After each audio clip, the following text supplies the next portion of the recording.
ikaw ay ang aming kandidato, you are good for the institution. Pagkatapos ng 24 oras po paggising ko, hindi na sumasagot sa akin. Kaya, alam mo, yung ganyong klaseng pagbaliktad, lalong-lalo na sa mga kaibigan na tinuturing kong tapat na kaibigan. Heartbroken po ako sa mga pangyayari. Heartbroken? Ay nakakalungkot. At hindi basta-basta lang hindi basta-basta kasama ko sa Senado ang convince sa kanila niyan. Hala. Which is okay. All is fair in love and war. Alam mo, politika yan eh. Naintindihan po natin yan. Matagal na po tayo sa politika since 1998. Kaya okay lang po. Ang akin lang ay nakakalungkot na yun nga nangyari. I'm heartbroken na yung mga kasamahan ko na tinuturi ko talagang kaalyado ay talagang tumiwalag.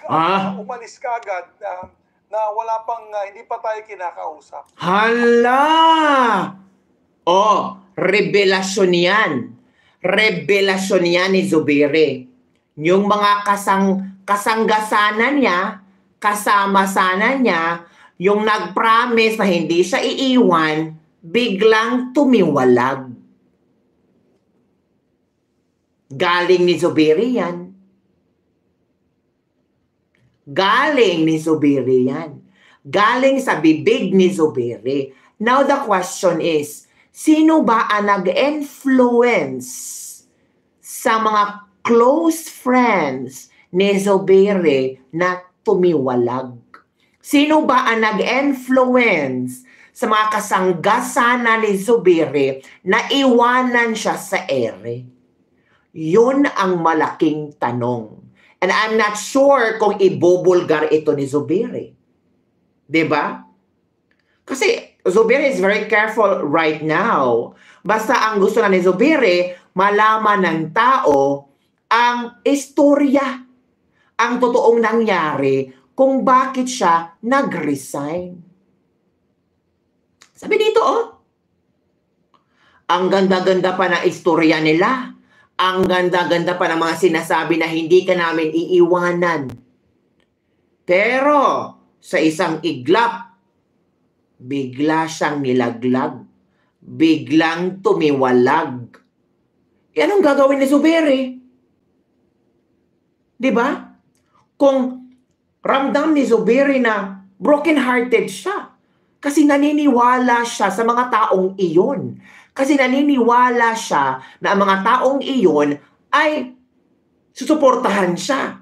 Kung ipapatawag man siya sa sinong influential person na iyan, kung ano man ang mangyari, meron siyang mga kasama na maging kasanggan niya. Pero wala eh. Wala talaga. Kaya, para hindi masyadong lalala ang sitwasyon, step down. Diba? Step down siya. Madami talagang balingbing na Pinoy. Sinabi na ni Zubiri yan. No to Ruben Padilla and any artist, don't support Jinggoy kasi cheese. Yung hindi binanggit na name yon ang nag-tridor sa kanya. Yun mga kabibig. Kaya, in the other way around ba, nakakaawa din ito sa Zubiri. Kasi ang fina-fight ni Zubiri dito, mabigyan ng tamang proseso, mabigyan ng pagkakataon si Senator Bato. I'm sure, ang PDEA Leaks is one of the factor. Malaking factor itong PDEA Leaks. And ipinaglalaban niya ni Zubiri. Baka, we don't know kasi wala tayo sa kanilang posisyon. Wala tayo sa kanilang mga special meeting na mag-usap-usap sila. Diba? Last week, planado na yan, sir, dahil sa chat siya na mabagal at hindi agad-agad lalo na si Escudero inutils. I'm thinking saan si Bongo, andun, pero di rin magsasalita. Hirap talaga pag may traidor sa grupo. Sabi ni Alfred Arnaiz. In short, di siya sumunod sa utos sa taas. Yun na nga. Yun ang sabi ni Zubiri. Ang sabi ni Zubiri, hindi ako sumunod sa utos ng taas. Yun na nga. Anti-chacha si Cheese, kaya pag nagbaliktad, alams na. Minsan bakokak, akala nila page, China, Philippines, may laban tayo. Real talk, sabi ni Time Enough. Kaya nga, may punto din si Mig Zubiri. Mas mabuti nang mag-resign siya kaysa makipag-usap siya, makipag-ugnayan siya sa mga traidor. Diba? Heartbroken si Mig Zubiri ngayon. Kung meron mang itong drama si Mig Zubiri, silang mga senador lang ang nakakaalam ng totoong istorya. Basta, merong influential person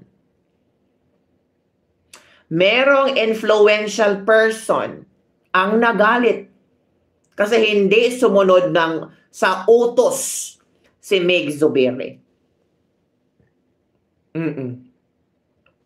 Influential person. I'm sure galit na galit kay Zubiri. O ikaw Zubiri ha? Pang ilang strike na yan? People's Initiative. Oh, anong nangyari? Against ka. Pastor Kibuloy, ba't ang tagal mong pumirma? Ngayon, Pidea-Lex, hinayaan mo si Bato na tawagin kung sino-sino mga tao sa Pidea-Lex. Nadadamay na yung mga pangalan ng ibang tao. Ay, salamat, Ja. Diba? Nadadamay yung mga hindi dapat madamay. Natural.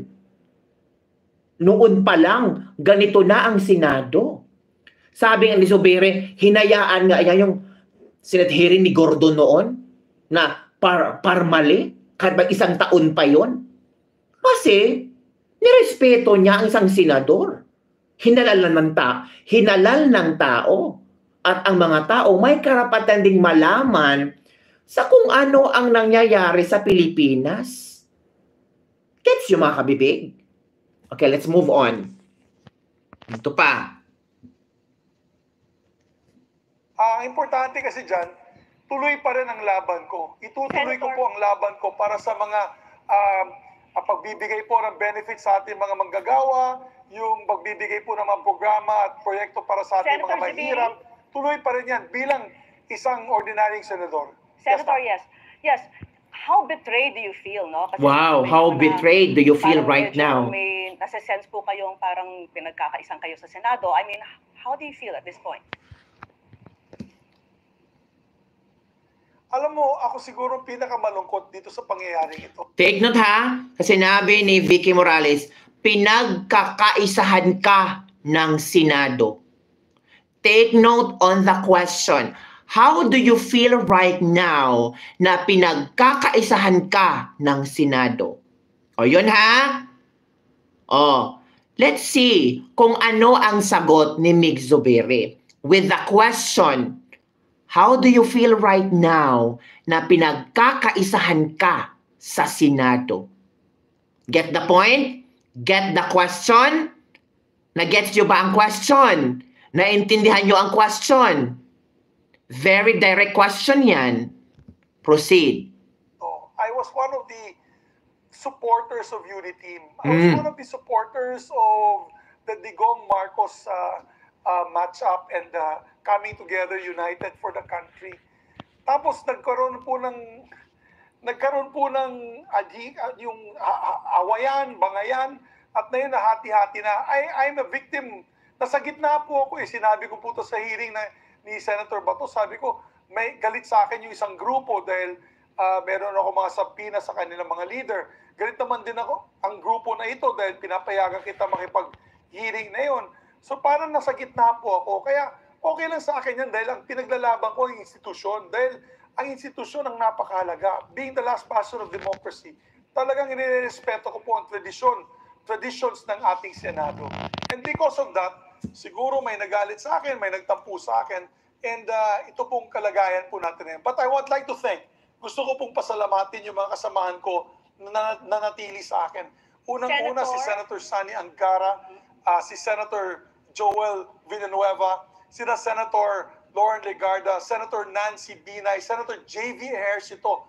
Sila po hindi, at Senator Sherwin Gatchalian, sila po ay talagang until the very end ay naniniwala sa ating liderato na dapat manatili ang rules-based and traditions-based Senate in our republic. True. True talaga. Nagets nyo ang point ni Zubiri?